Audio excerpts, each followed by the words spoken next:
Nongeye kubasuhuza mwebwe mudahwema gukurikirana ibiganiro bya Cyubugingo TV. Niba uri mushyashya hano kuri Cyubugingo TV, nagira ngo ngusabe gukora subscribe, like, share, comment. Njye tugiye kubana Nishimwe Emmanuel. Rero uyu munsi wa none nje kuri mikoro za Cyubugingo TV kugira ngo tuganire, kugira ngo turebe. Namwe muraza kuba mwashyira commentaire zanyu muri comment section, mumbwire icyo mubitekerezaho nuko mubyumva. Ariko uyu munsi hari amakuru maze iminsi mbona kuri social media. Umugabo bita Theo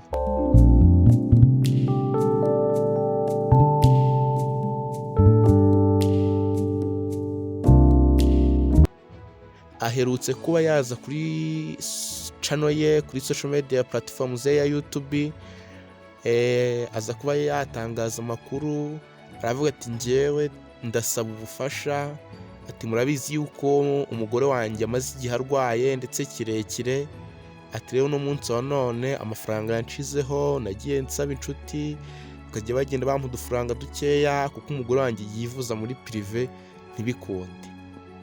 Yari ari gusaba ubufasha rero abantu benshi bagumye kugenda babigarukaho. Habayeho ikibazo cy'uko umugore we arwara impyiko, hashize iminsi amezi 10 ndumva agezemo cyangwa se arengaho. Haboneka umuntu wemera kumwitangira akamuha impyiko imwe kugira ngo akomeze kubaho. Ari nicyo gitesha ikibazo cya byose, ni amafaranga yo kugira ngo umugore we ahindurirwe impyiko. Rero yari gusaba ubufasha avuga ati niba nta numfashije ntihagire basi ubishyira mu nzego za leta unsabira umuntu yaba azi ubufasha. Mu marira menshi yagize ati ndabizi ibi ngibi bizatera abana banjye ipfunwe, ariko ndababaye, mfite agahinda, ndashaka umuntu wamfasha. Niba nta numfashije basi ntihagire n'undangira umuntu ukomeye cyangwa se umuntu wambonera ubufasha nkabasha kuvuza umugore wanjye. Ati ibi ngibi mbivuze kugira ngo ejo cyangwa ejo bundi umugore wanjye naramuka apfuye, naramuka agize ikibazo, batazavuga ngo sinigeze mvuga, ngo naricecekeye. Iki nicyo gitumye mbivuga. Yabivuganye amarira menshi avuga ati nzi neza yuko bizatera abana banjye ipfunwe, ariko ndabivuze kuko nta yandi mahitamo mfite. Kandi koko wareba ikibazo cye ukabona kirakomeye, ukabona giteye ubwoba, ukabona giteye n'agahinda kubona umuntu w'umugabo aza kuri social media akarira, kwihishira bikamunanira. Birumvikana yuko babaye cyane. Niyo mpamvu nyine njye ndebeye ku ruhande rwanjye akwiriye ubufasha, kandi koko akwiriye no gufashwa. Bamwe nk'aba Scovia bagiye bavuga bati akwiriye gufashwa kuko yagiye akiza abantu benshi, yagiye ajya gutanga ubutumwa bwiza ku bantu banywaga ibiyobyabwenge bakarekeraho kubinywa. Yagiye ajya mu bitaramo byinshi, kwa ba apotre, kwa ba pasiteri. Aravuga ati bakwiriye kumuha ubufasha, bakwiye kumuhereza ubufasha. Gusa ntitwakwirengagiza ko ku ruhande hari n'abandi baba bavuga bati ntabizi, bati kuki umugore w'isezerano ari we witabwaho, umugore we urwari we witabwaho, kuki abo yateye inda batitabwaho, ugasanga byabaye impaka ndende. Gusa ntitwakwirengagiza yuko nta muntu udakosa. Si ngombwa ngo umuntu ahore mu makosa, ariko nta muntu udakosa. Yarakosheje n'ibyo nyine abyara hanze, akora umurimo w'Imana, akora ivugabutumwa, ariko ntabwo ari ngombwa ngo umuntu amupfane tureba ngo uko yakosheje, kuko abantu gukosa byo barakosa, ariko se barahinduka. Biterwa n'uko wahindutse, biterwa n'uko umeze. Imana idufashe tukarwara inzika ngo tugire inzigo. Nahoze numva ati uburyo afite agahinda avuga ati hari n'abajya kunyoherereza, bakanyohereza ifaranga rimwe 50, igiceri cy'ijana, kugira ngo banyereke ko bansuzuguye ibyo gusa. Atari ko nta muntu mbona nk'ubufasha buzima. Ukabona ni ibintu bibabaje cyane, ukabona ni ibintu biteye agahinda. Ariko nagira ngo mbabwire ko icyo mbona nuko uyu mugabo akwiye ubufasha. Nubwo hari abavuga yuko afite amakosa, yego nibyo nyine abantu bajya bakosa, ariko birashoboka ko umuntu yanikosora, kandi kwikosora k'umuntu bigaragara mu bikorwa bye. Kandi Imana yabwiye Yeremiya iramubwira ngo nimungarukira nanjye nzabagarukira. Niba rero yarasabye Imana imbabazi ndetse n'itorero ryayo, njye numva nta cyatuma batamugarukira cyangwa se ngo bagumye kumufasha.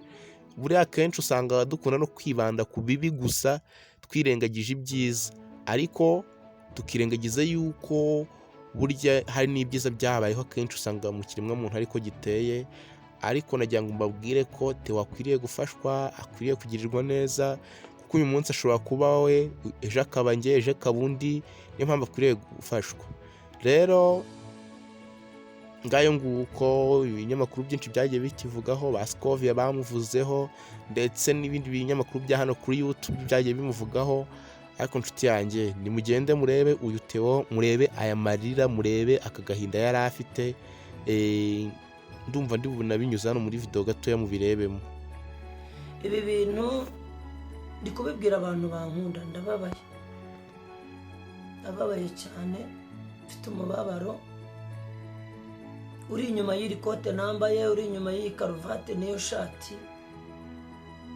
Uyu munsi ni weekend, nari mfite gahunda zo kujya ahantu mu birori runaka bantumiye, ndimo ndwana uko nabona uko njyayo. Ariko uyu ni n'umunsi nkunda kujyana umudamu wanjye kuri dialyse kwa muganga, kubera ko akora dialyse kuwa gatandatu, kuwa kane no kuwa kabiri. Ariko hari igihe uba wipanzemo kuri bunezerwe, isi ikabyanga cyangwa ibihe urimo bikabyanga. Nimba hari n'undi byabayeho, nyihanganire, mfite umubabaro pe. Ndababaye, nta kintu nabikoraho. Ariko nagira ngo mbamenyeshe ko bimwe mu bimbabaje ni ibihe ndimo gucamo. Ubaye unkunda, ukaba ufite icyo wamarira, mukwiye kugira icyo mumarira pe.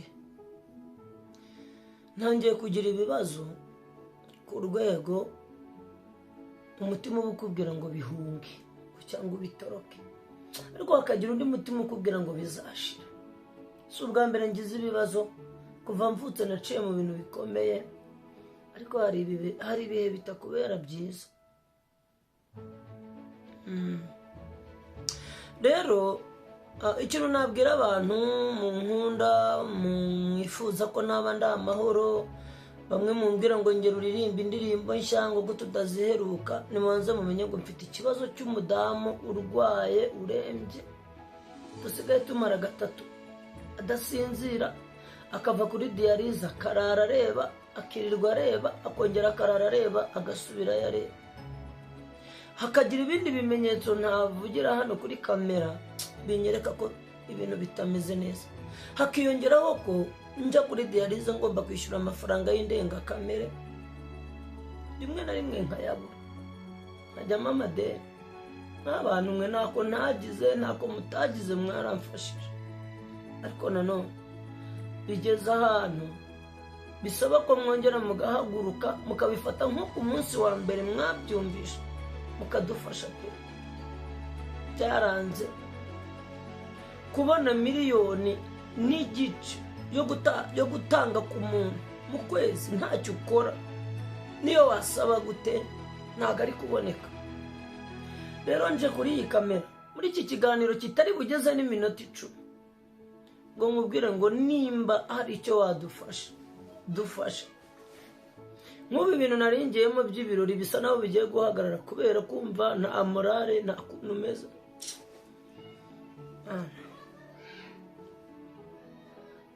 Murakoze rero, amakuru yacu nakagaruka mu biganiro byacu. Gusa ntibibagirwe gukora subscribe, ntibibagirwe gukora like, share na comment muri no video. Murakoze, Yesu abahereza umugisha nawe utaha.